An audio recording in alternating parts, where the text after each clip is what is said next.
ni kabiro ka to achung' ne yudhe vijana jomatindo. Sani yudo ka Kenya kar kae ji osomo kendo ji nigi papers, jomoko timo degree, jomoko timo masters, to tich onge kendo ngima tek. Koro yudo ka vijana wadhi e tije mek lwedo, iwinjo. Koro an kalure gi kaka anadongo Ndori ma area maramba kar kanyo. Naneno ka tich mar kunyo mulani nitime. To wakati manadongo cha, ok nen gima naparo na nyalo timo sani. Koro kalure gi kaka itieko skul, kata mana kumidhie onge, sani vijana gitimo mana tije moko mek social media, gitudo kata mana mago, government laro kodgi. Iwinjo. Koro wan kaka vijana, wadok chien wawacho ni hapana. Kama e tije mane jonyuolwa timo, an wuonwa monyuola, otimo tij mula ni, otime Kenya, otime Tanganyika, otime kuonde mopogore opogore. Mane kaka wadongo, mane kaka opuonjwa, an mane e gima nang'eyo notimago.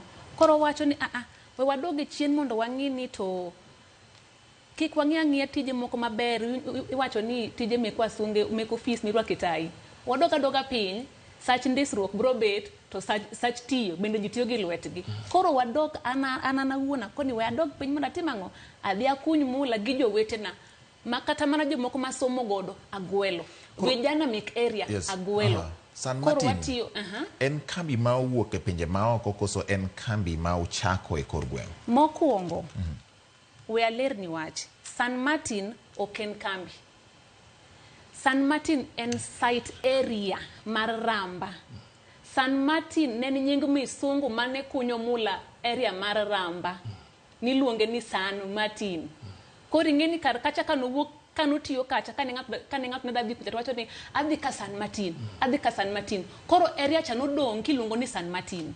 Koro kacha kanodong' ne en bugo ma pi, ma ndalo mane igoyo pi kanyo, thuonde mek ng'ielo ne yudore kanyo, rech ne yudore kanyo, dhano motho ogol kar kanyo makata area MP ne nitie moneno.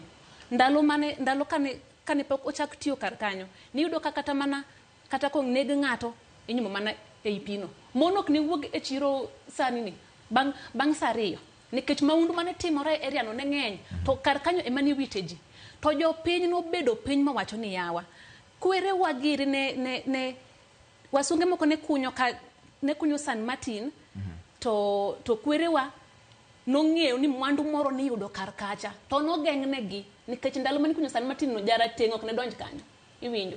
Koro ne gidhi gibedo piny wacho nang'owa, wariwre uru mondo wamanyane kaka inyalo kuny pi, inyalo gol picha oko. Mana kaka ne osiepana bende wacho, kunyo pi ok en gima yot, en gima nyaka ji riwre. To mana kaponi ka depo ni government ne nyalo donje ma konyi, to government ok donje. Koro jopiny nodhi moriwo wigi, mo ochoko pesa, nikech ok en gima yot. No kuny pi, no gol pi, ok kuny, no pump pi no oko.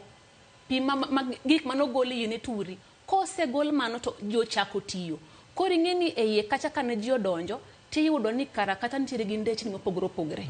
Nikech wasunge ni gin gikunyo ndara, koro itiyo ndarani, itiye ndarani. To layers bende, kaka owacho ni kaka idonjo piny, e kaka iyudo mula. Koro ne jopiny owacho ni ang' watim nang'o. Ne wadhi ma wafom gimiluongo ni cooperative. Miluongo ni Rarieda Artisanal Miners Cooperative. Ma jopiny oriwo kendo one members, mantiere monthly payment michulo. E cooperative, koro matimo ng'isi ni San Martin en cooperative.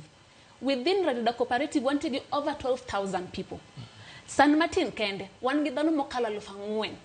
Ma vijana e mang'eny e igi, iwinjo. Koro gini en cooperative, ma mondo iti kar kanyo nyaka ibed member.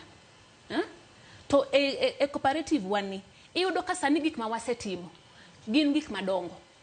Wakunyo pi, kendo wakaw 6 million nini loan, ma wakunyo pi. One area mar Ramba, monok thagre ni pi. Nyithi sikul, sani wantiere gi nyithi sikul mokalo 100, ma ichulo negi school fees full. Ma en samo donje form 1, en shopping, en transport, en school fees, gimora mora, ma nyaka itik school.